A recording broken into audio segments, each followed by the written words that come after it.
The tech for this podcast was produced by Truth Digital. Truth Digital is the sister company to Cochrane & Co. We work in the same office, we drink the same coffee. We do websites, marketing, paid ads, social media, SEO, and all of the other things that will get you new business quickly and efficiently without the bullshit. Check us out, truthdigital.co.uk, or check us out on socials. All handles are Truth Digital. Thanks again for listening, and we'll see you here again very soon.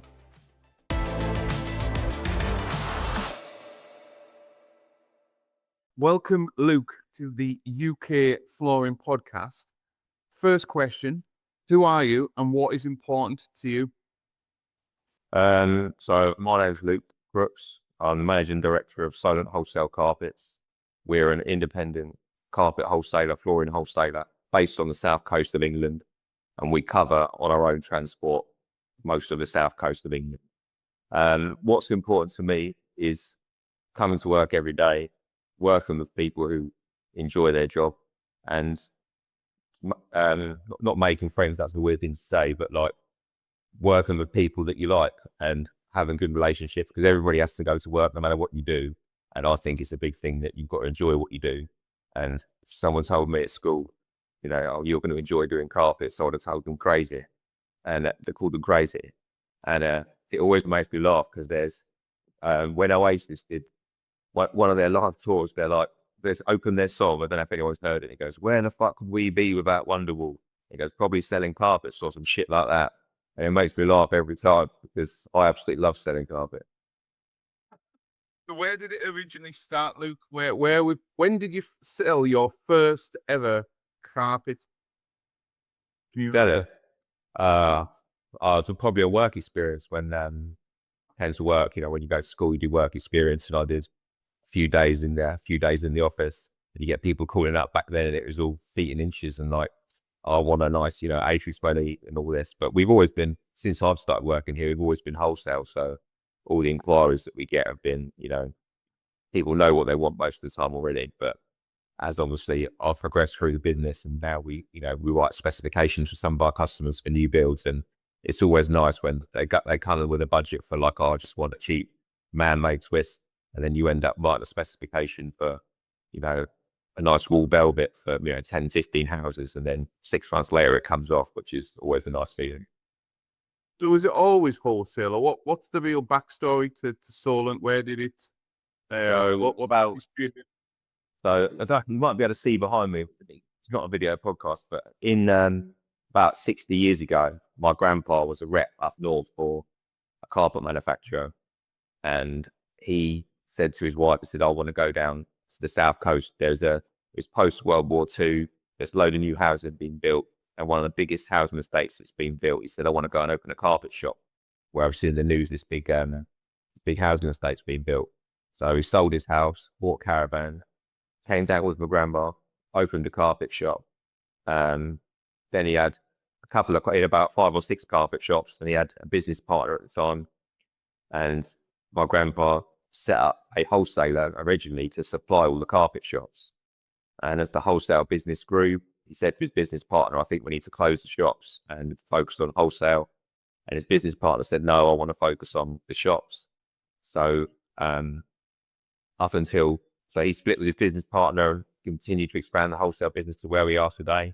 And the guy who had the shops continued to have the shops, and then his son ran them, and then his son, I think, sold the shops a couple of years ago. So yeah, that's the short history of wholesale. Wow.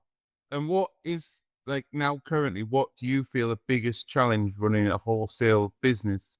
And even in Man on the South Coast, but in the UK? I don't think there's one challenge that faces this as a business. I mean, there's lots of micro challenges at the moment, with things like the price of polypropylene chips, which, as everyone knows, has affected price increases no matter what flooring you buy, be it LVT carpet or safety flooring. There's been loads of increases over the past, 8 weeks, which is maybe 2-3 years worth of increases in an 8-week period. So that's sort of a macro challenge that we're facing now. I wouldn't say there's one main issue that wholesale have to contend with. You just have to, everybody adapts their business. It was, 10 years or 15, almost 20 years ago when I first started, we used to be like the only stockist for Victoria carpets and Brockway carpets, and everybody used to come to us for wool. And if you were a retail shop, you couldn't get an account with, people like Westex, Penthouse, Victoria, Brockway. You had to come to a wholesaler. Whereas now, nearly any retailer can get an account with any manufacturer. So it's not a challenge, but we've just diversified the types of products that we buy to make sure that we are still competitive and relevant in the market. So who's an ideal customer? If the shops have now got direct accounts, or mostly, who's like a world-class customer for you on a day-to-day basis? So although we, shops still have direct accounts and can still buy, we still sell lots of branded carpet to shops that have a direct account already. Because one of the things that we pride ourselves on is service. We keep a massive stock holding, and if you call us before 3 o'clock, when we're in your area tomorrow, we'll deliver to you. So we get a lot of shops that will get a last minute order for, Cornwall or some Victoria, and they want it tomorrow. They know they can call us and do it. And by the same token, we had a guy come down this morning. He called us up yesterday and said, "Do you have this in stock? We're short on the job." We said yes. And they're a massive shop. They've got accounts with everybody. And the fitter, so we said, "What time do you leave?" And he said, "I left at 5 o'clock." So he came down here, picked up at 7:30. He's gone back. He can get the job finished. Whereas if he had to go back to the manufacturer, it'd be another 3 or 4 days. So we live now, as everyone who probably listens to this knows, we live in a world now where anyone can get anything next day. So Amazon Prime, all that other sort of stuff, it just means consumers' expectations are so high of how quickly they can get it.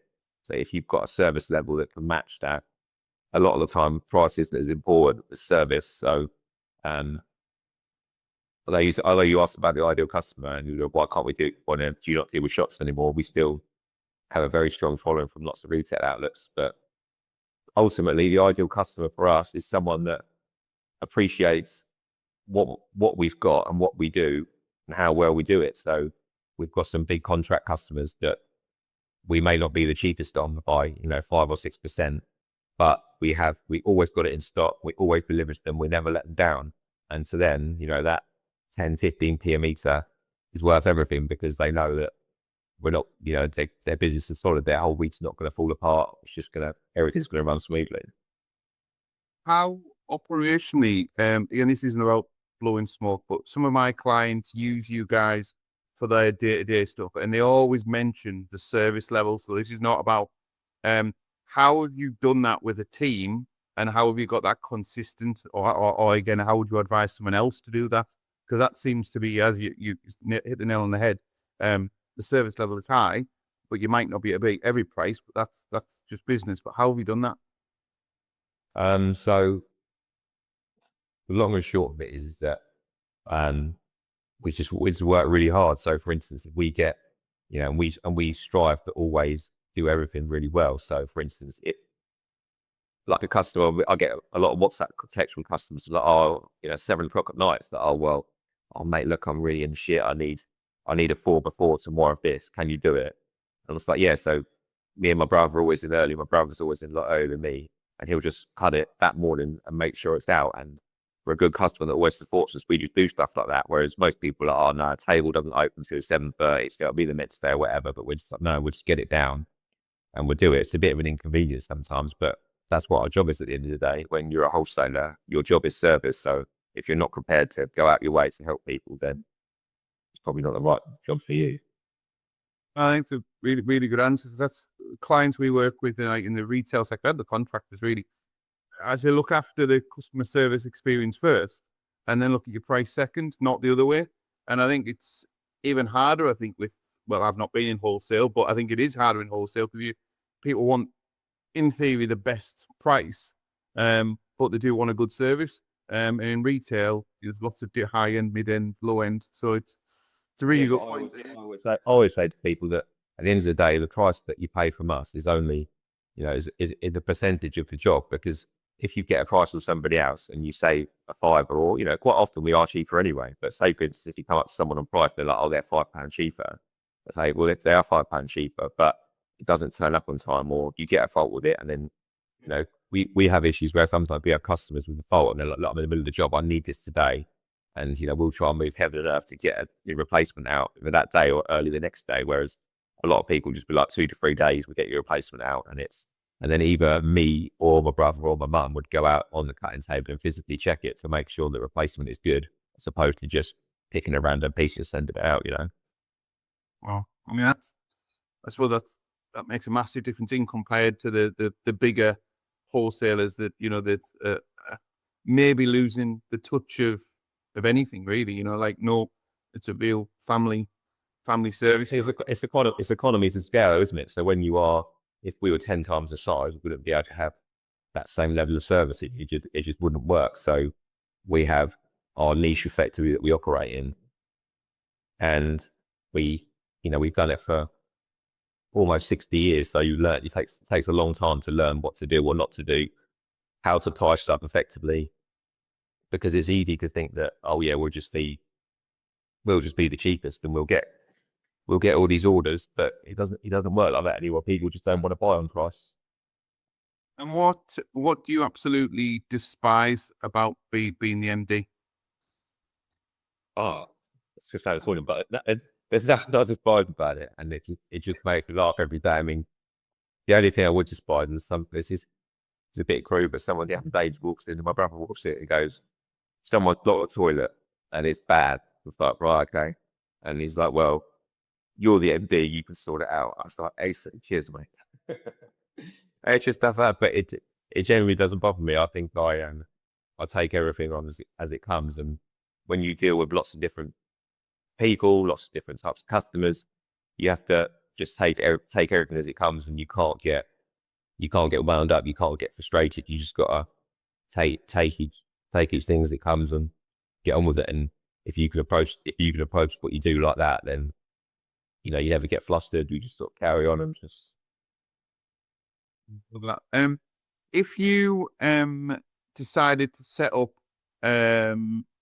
a flooring shop, so you're going to set up Luke's Flooring down the road, what would be your 3 non-negotiables to set up a new retail shop or take over an existing flooring shop?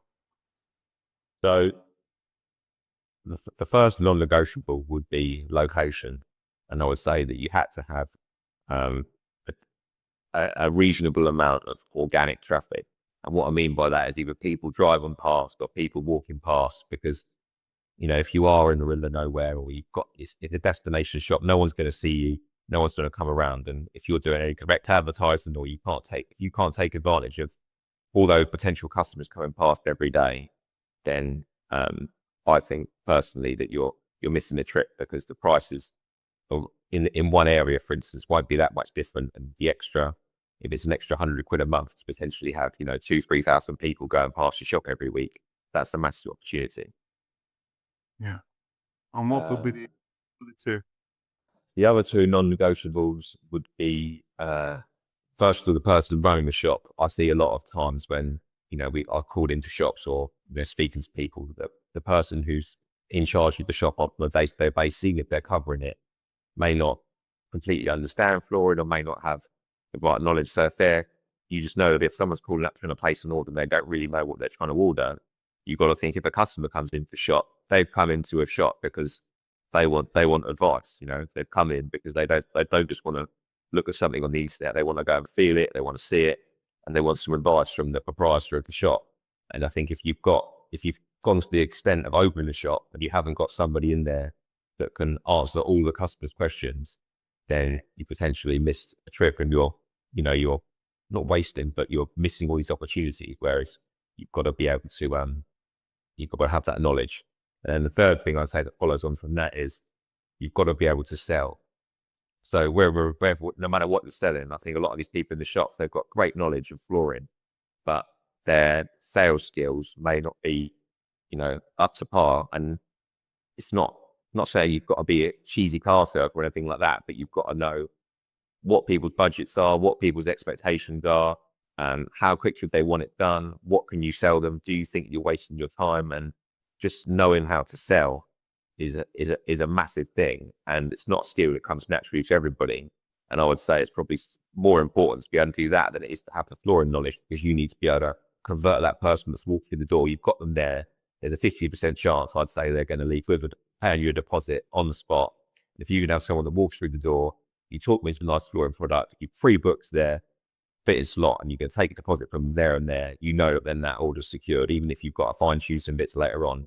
If you can secure that sale, if they leave without paying a deposit or having some way for them to call back to you, then you miss the opportunity. Everyone knows, I'll come back with my husband or I'll go and check with the missus. But if you've taken that deposit there and pre-booked a date in, you've got, you've almost effectively secured that sale.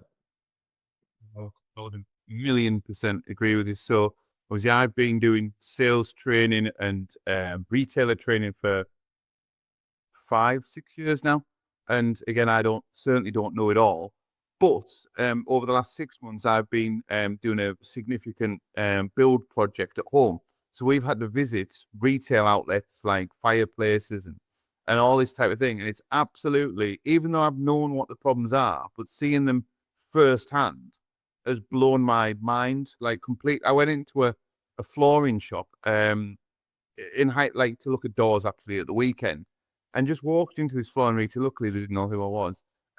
So, because I was there as a genuine customer looking at doors, and I walked in and they were like, "You're all right?" I'm like, "Yeah, I'm fine." "You're just browsing?" I'm like, "Well, no, I'm well, I didn't. Obviously, my mind's thinking, no, I've come to buy doors," and Yeah. I'm like, "Yeah, we've come to look for doors." Anyway, "Oh, they're just over there. Give us a shout if you need us," and then walks back in the office. Like, is this like Yeah. is this the standard we're setting? Like, Well, no, I actually really like the psychology behind it. It's not psychology, but just the fact that you've got someone that walks in, you don't realise that they walked into your shop most of the time. They're in there prepared to buy, and if you can do a good job selling something, they may not like you tricking them, but they may not even they've come in. They want some flooring, so realistically, you want to book them in, you want to do that, and light up your doors. If you walked in and someone goes, right, we've got these doors here. These are really good. This is why this is a better door. You might see this on the internet. This is why this is good, and all that other sort of stuff. And you're like, oh, so there's actually a guy I know what he's talking about, and I know that if I get a problem with this, he's probably going to give me the answer straight away. And it's building that confidence, and it's very wasted. Like, there's so many wasted opportunities on a daily basis where people who've walked in committed to buy something just walk out because they're like, well, he didn't help me at all. That's exactly what this guy did. So we chose the doors, and he says, "Oh, there's brochures over there if you want to take some." And we showed him the door we want. He said, "I'll write it down." So he got me a compliment slip and wrote on, this door, 240 quid. This door. And he said, "Oh, just give us a shout when you're ready." And I'm like, "Wow, are we selling anything today?" It's like, it's like when I was like, you could have asked, "When's the project ready?" But you actually gave me the specification, and then people whinging, they're going online or going somewhere else to get other prices, where we were ready to buy in one way if we were served well, and that's what I'm seeing across the flooring industry. Like, so I think it's also important. I think we've spoken before briefly about the ancient art of stand collecting, and obviously fitters come from, like, they might work for someone for a couple of years, then they go on their own, and then they aspire to open a shop. What have you seen with your customers that maybe have been very loyal to you, and then as soon as they open a shop, they're then trying to, like, do they trying to, like, get direct accounts? What's your experience at that side of the business? It goes full circle, I find. So initially, we might do really well with someone who doesn't have a retail premises, and they'll get a retail premises, and anyone that's open one will know that you're going to have 40 different manufacturers reps in the first month trying to sell you a stand, or give you a stand or something else. And it goes back to selling it's really good for your ego if you're there and you come from just dropping off samples to Mrs. Jones and picking them up and after them 2 days later and deciding what she wants, and all of a sudden you've got 40 different guys in BMWs and Volvos turning up with suits and being like whining and dining. You say, "I'll take this stand, take that." They're trying to take that space in your shop. It makes you feel obviously really good. I imagine really important, the fact that all these people want to deal with you, and people will sometimes, buy 5-10 grand's worth of stands, get some free ones. And then we see one or two things. So sometimes we're very careful about the products we buy and we supply because we don't want to have any issues with them. So then, we had this instance where we wholesale J2 LVT, and we have done for ages, and it's sort of the only real product that we stock in depth on LVT. And we're selling it to this guy, and he loved it, never had any issues with it. And we tried to talk him into getting a stand with the commitment, and he wasn't that interested. And he got not a cheap stand that was given to him for free. And he had, in the first 2 months, he had two big problems. He had to relay on jobs where it just expanded and wasn't what he was used to, so they couldn't fit it the same way.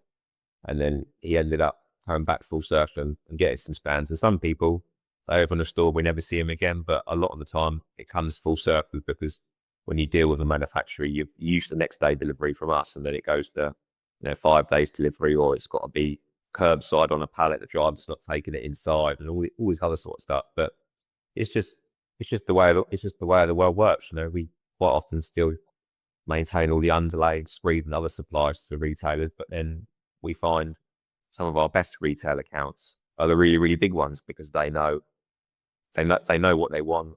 They'll debrand a lot of stuff, so they'll take it in and they'll debrand it, so they're then buying stuff that is really competitively priced to be wholesale, and it goes sort of full circle. But you're never going to serve every single customer, so you shouldn't try and pivot your business to set up that way. Like if you're a domestic fitter, then trying to take on some contract stuff, you're going to get star. And if you're a commercial fitter and you go into domestic and you try and price it the same way, again, it's gonna cause you problems. So you think you've got to set whatever you do. If you're a fitter, you're a retailer, you're a contractor or a wholesaler, you've got to pick what you're going to do. You pick your route to market and do it really well. And one of the funniest things I always think is that we have customers that come with the trade parents all the time, and you'll get the fitters come there and they'll be like, "Oh, I see he was just in. It's the guy that owns the shop," and he goes, "It's all right for him because he's got a shop. He must be getting loads of work." And he doesn't realise that the guy owning the shop was just in there thinking, "God, as I was driving in the other day, Matey was driving in there, and I lost 2 jobs to him last week on price." And it's like everyone always thinks the grass is greener, and then the big retailers always like, "Oh, it's all right for you because you're wholesale." And it's just like, well, no, because one thing in the flooring industry, no one is really that happy in what they do. Every fitter wants to be a retailer. Every retailer wants to be a fitter working out of the van. And all the big retailers want to move into wholesale or a trade counter. And it's just, or go back to being a fitter. And if everyone knew what everyone was like, if the grass is always greener, no matter what you do, and it's, I think a lot of people just need to enjoy what they do a bit more and not worry about everybody else, because what you're worried about, they're worried about being you, No, bigger, sometimes it's bigger problems, and there's bigger rewards in some days, but most of the time it's bigger issues. And I think getting used to the fact that it's always not going to be, even if you're on the tools, you've got a shop or you've got multiple shops, you're always going to be dealing with something. It's not going to be this sunny holiday. Going back to the branded thing, if you could only had a shop full of branded products across all categories, or debrand it as Luke's Flooring, which direction would you go and why? I'll go debranded every time. I wouldn't go exclusively debranded because I think it's important sometimes to have a representation of a certain brand there. And I think, but there's businesses now on the internet that exist purely selling based off of, their whole business model is based on selling a branded product, and how they work is they're assuming that customer Joe Blogs is going to go into a couple of retail stores, get some quotes, and then going to go online and look at the price. So they don't, and all they do is they pay for the keywords or whatever to be done around these certain brands, and they have low margins and they work on that. So I think if you've got a retail business and you're only selling branded product that can be found online, you are really exposing yourself to be compared. Your prices are going to be compared all the time. Just naturally, people would see how much something costs. If I was looking to buy something, I'd instantly look and see how much it was somewhere else. But if you can debrand the products and create your own brand, even with the same manufacturer, say for instance, if you bought, I don't know, let's use Cormor as an example. If you bought 3 of their ranges and you debranded them, but said they were still made by Cormar. And you had, Jake's carpets color gold, but it was, Linwood Midas touch, for instance. If someone searched Jake's carpets color gold, they're not going to know what it is Linwood or what it is, but they're still going to get the brand recognitions from the brand. And I think you don't want to give any reason to your customers to look somewhere else, and they'll or to get a quote from somewhere else, because if you branded a product your own way and then they go into another retailer and they see a different product or the same product under a different name, which they don't know it is, if that retailer can sell it to them and you didn't, that's your fault. Whereas if you're losing out purely based on price, if you both quote for a HSL in the same thing and they're the same, and they're 50 quid cheaper or 100 quid cheaper and it's a £500 order, they're probably going to go with the one that's cheaper, because they don't, unless you sold them why you're so good. If you're selling a branded product, it's very hard to differentiate yourself from the competition. No, 100%. And it's back to the my experience with the doors thing at the weekend. And, it's still that was a branded door, branded floors. And when I had my retail stores, that we would give the description if we were asked, "Oh, is this brand?" We'd never lie. Yes, it's that brand. But when it went out on a written quotation, it would be a description of the product and a renamed product. So we know what cashmere is. But it would be, so there's no smoke or mirrors, but it was protecting when someone sat there on an evening reading a 10 grand, 15 grand quote, that they haven't got the opportunity just to think, can I buy this a little bit cheaper and get someone else to do it, and it worked really well. And it's, and I've also changed my sense exactly similar to yours, where I would have 100% debranded everything back in the day, and that's what I near enough did. But now I think if I reopened, I think I would put a couple of brands in, but very selective to help the traffic come into the store a little bit, but nothing significant. But I've gone I would probably go to 30% branded and 70% debranded. Yeah, great. Can you think of the best bit of advice you've ever received and who gave it to you? Yeah, so my uncle, who was the old MD of Solent, said one of the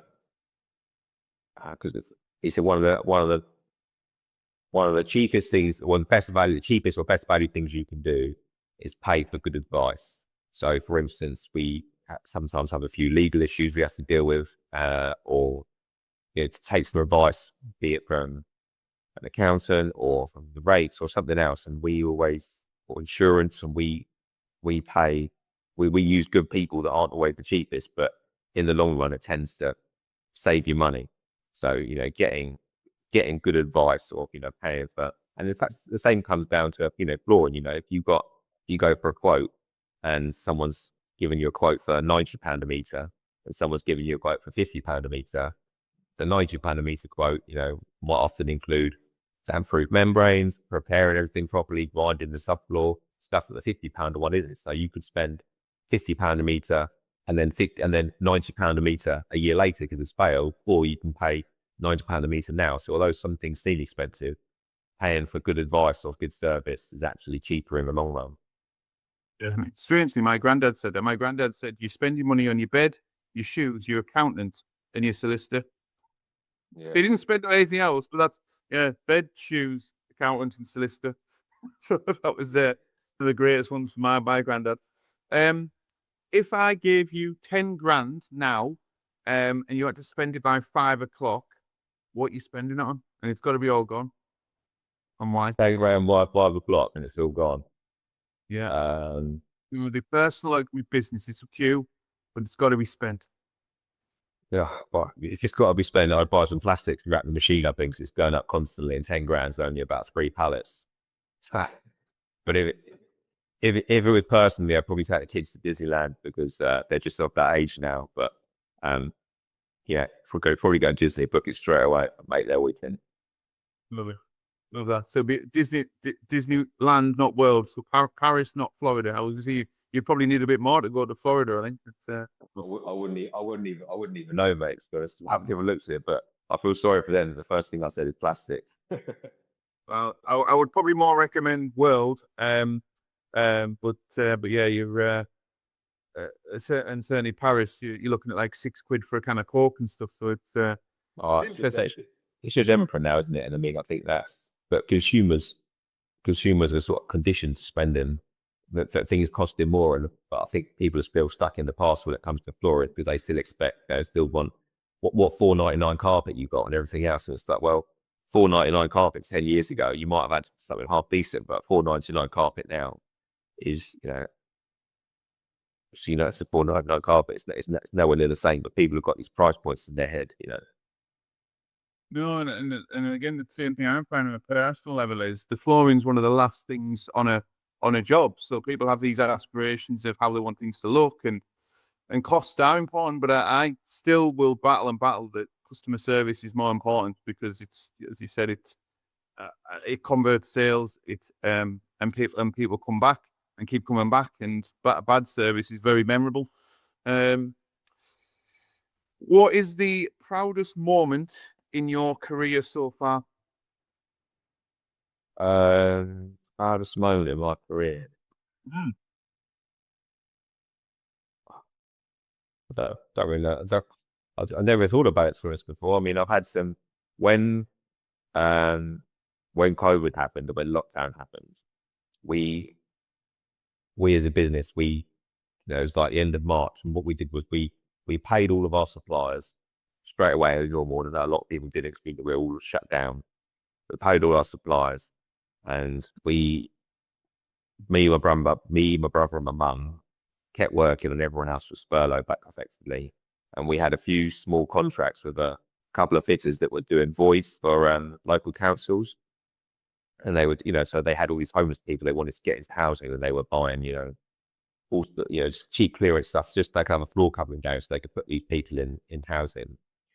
And then as things started to open up, we were at one point, we were the only wholesaler open in the country, and we were having people coming down from places like Sheffield and all over the UK picking stuff up. And I remember we used to come in every morning at sort of 5 o'clock, and we'd leave at 7 o'clock, and it was that busy being the only people open. And I'll never forget, we came in one morning, and there must have been 50, 60 vans outside. I remember looking at my brother and just laughing, because it was crazy just how busy we were. And we're also so proud that we managed to keep everything going. And through, I work in an office with my mum, and she always says to me, she hates it when we're in the same office, because I just talk.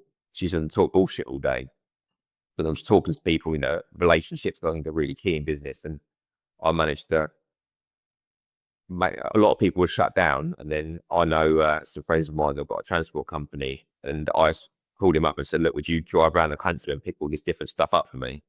And he was like, "Yeah, I will." So we'd managed to secure carpet logistics to keep having all this carpet coming in. And everyone were calling me up, the wholesalers over the country, like, "When are you going to open back up, or how are you getting carpet?" I'm just like, "Oh, just, got to make it work." And I was really proud that we sort of managed to pivot at that point, just to manage to keep trading and make hay while the sun shines. Everyone knows it was a super busy period, but, we were never out of stock really on anything. We managed to keep exhausted all of our avenues to make sure we always had something available for our customers. Love that. You spent a whole career in flooring, but if you had to pack in anything to do with flooring tonight, what career would you want to pursue? You're not allowed to go back into flooring at all. So if I wasn't doing flooring anymore, something that I would quite like to do is commercial installation of solar. I've got a few friends that do it. I had one of my friends set up his expanded business a bit with it, and it's something I think that's going to be a big future in places like the UK. If you go to Spain and France, they've got much more commercial solar installations, and I think that's going to be a big thing going forward. And it interests me as well in that respect. So that'd be something that I'd do if I wasn't in flooring. But I don't think there's any danger of that. I mean, I'm in flooring, founders of flooring, just set my wife up in the little business in the flooring industry, making rugs and stair runners, and it's just something that's in my blood. Really off subject question, selfish question. Have you got solar at home? No, I don't have solar at home, so I'm about to do a double story extension. But we've got solar on the roof here at Solent. We've got almost 300 panels. We've got a huge system. We and we export back to the grid in a big way. And it's, it's really helped our business. I mean, we've also got a massive warehouse, and we used to have gas heaters, and we've now all got infrared heaters, and it's just massively reduced our costs. And we got it in 2021, and we're already past the payback period. I think it was like three years, 2 months, and we paid it off. Yeah. Wow. Love that. And what was my next question? I got completely off subject because I've got solar in my mind at the moment, so that's why. That's why. What is next for Solent Wholesale? What's it again? So next, we're just going to continue what we've been doing for a long time. But one of the things that we are just starting to focus on is that we are expanding. We haven't really expanded our delivery areas where we deliver on our own transport for 20 years, 25 years, because where we're based on the south coast, we can only really operate in a semicircle. So we can't go any further south because we're in the sea. So we effectively miss out half of the circle where we can get to and from in a day. But we've recently taken on some more staff and some more vehicles, and we're expanding into the South Essex area. So places like Billericay, Basildon, Southend, County Island, across the Dagenham. So we're quite excited to hit that part of the market, and it fits the sort of customer base in the area. It fits a lot of the similar styles of customers that we've got in existing areas. And have you ever got any aspirations to open like a second branch, or like come towards the north, or are you quite grounded on that south coast? How does that look? We previously looked at opening up branches towards the edges of our area, but and some other areas, but the costings on it are huge. And in order to operate the same level of service, either Neil or my brother would have to move to that area in order to service it in a good way. And at the moment, it's not something that we've got on the cards to open up a branch. I mean, I would love to, but I think you'd have to open in such a way that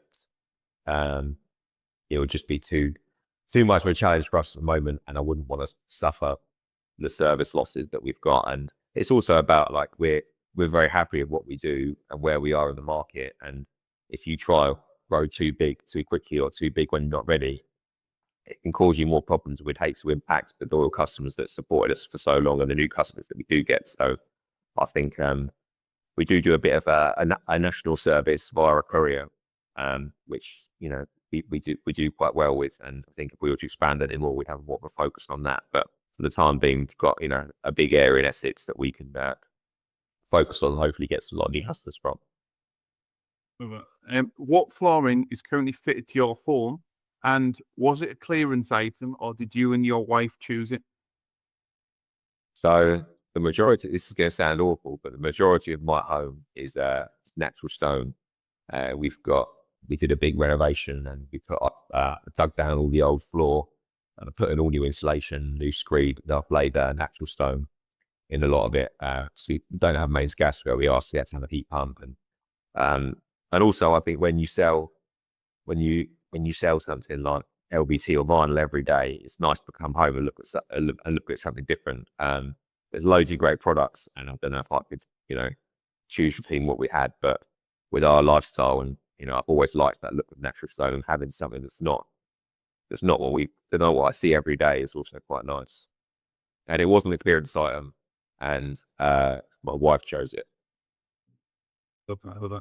Really weird again. On a personal level, me and my wife have very much been in wood flooring for nearly 20 years. Got all the contacts, got stock of it.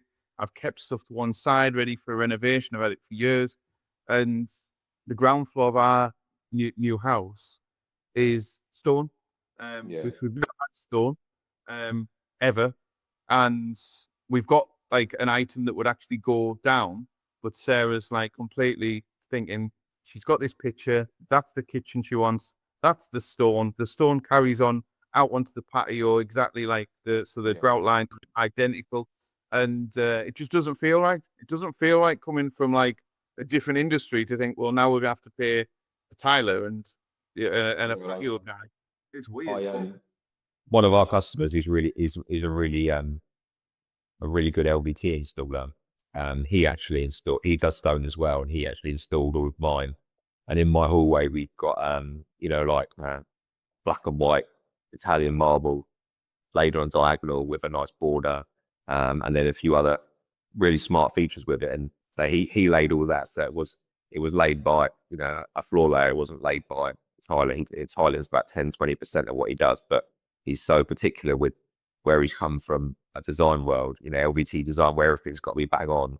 The tolerances on natural stone are much, much higher. But when you take those same tolerances that you used to work with LVT and put it to natural stone, is literally a flawless installation. And we are seeing a couple of our customers who are now taking on a bit more stonework, because if you can lay LVT, you can probably lay natural stone or ceramics. Whereas like, if you can lay ceramics, you can't really lay LVT. It's that there's more skill in the fine border work of the likes of LVT and things like that than there is in much more tolerances on stone, as I say. So some of our customers we've seen are taking on a few more jobs where it's getting specified a bit more. Right. 3 people you would love to share a pint with tonight, dead or alive, who would they be? So the first person I'd like to share a pint with is probably my grandpa. He, before he sadly passed away before I could properly appreciate what I do in the business now, where we've taken it to, and I'd just love to be able to sit down and talk with him, because it would be, it'd just be amazing to talk with him. He did a whole lifetime of what he's done, and I'd really like to share that with him. I'm sure a lot of people are in the same boat, where they've taken on a family business and the person who started it hasn't got to share in where it is now. So I think that would be a lovely thing to do. Second person to share a pint with, I don't know where you begin. Probably the cliche is someone like Churchill, because then you have some good stories to tell, and just to be in awe of all the sort of stuff that he could tell me. And then the third person, probably to be honest, is my mate Will. He moved to he lives in Bishop's Norton, so I only get to see him about once a year now, and he's super busy as well. He's got his own business and everything else, and we talk all the time. But actually, the amount of time we get to spend each other, you could just say, "Do you want to meet for a beer tonight?" I'd love it. It'd probably make my month. Yeah. Great table. I love that. If you could employ one person, dead or alive, to work at Solent for the next year, who would be joining the team?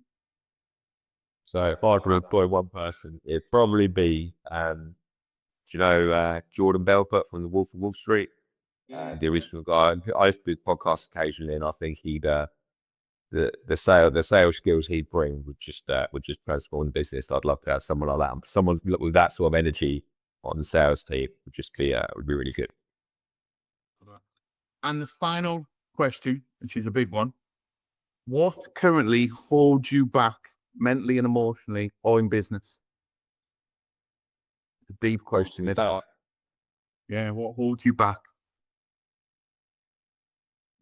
I don't know anything holds me back. I just sort of, wherever I want, I thought I'd do. I mean, I say I work with my mum, my brother, and my cousin, and sometimes I have these crazy ideas. So probably with my mum, sometimes I get my brother like, right, we're going to do this, this, and that. And she's just like, absolutely not. And then it's sometimes, when you get talked down, it's just take a couple of days off, and it's just me and him. And then we come back and you've got this really big idea, which she thinks good, change it. She goes, 1, that's going to cost far too much money. 2, we don't know if it's going to work. We just run away with ideas and just get it. And it's good. It's really good to have that grounded with someone else actually looking at you and be like, what's, it's like pulling you back. But equally, from her perspective, she's a bit older, she's closer to retirement. It's like, if we weren't here, she'd be super safe. She wouldn't have done lots of other stuff. So it's good to have a balance, but I wouldn't say holds me back, but probably reins me into a better word. Yeah. I love that. How do people find out about Solent? What social, the emails? How would someone? What's the first point of contact if someone's listening and not heard of who you are but is interested? What's the number one way of contacting you and you guys? Wholesale.com. We're on Instagram, Facebook, Rex, and all the socials. You can WhatsApp us on our phone number. You can email us from our website. If you want to get in touch and search Solent Wholesale on any search engine, you'll find us at the top result. So Yeah, and you know, if you want to speak to me or speak to anybody else, just call up and we take 2 calls. We all work from sort of 7:30 till I work all night, and just you can always get hold of me. And a lot of our customers will message our social pages, you know, 8, 9, 10 o'clock at night, and I'll always aim to reply, you know, pretty much within half an hour. So yeah, if you want to get hold of us, we're Lovely. Thank you so much, Luke, for spending this time on the podcast. Enjoy this, and thank you for sharing your story. thanks for the invite, mate.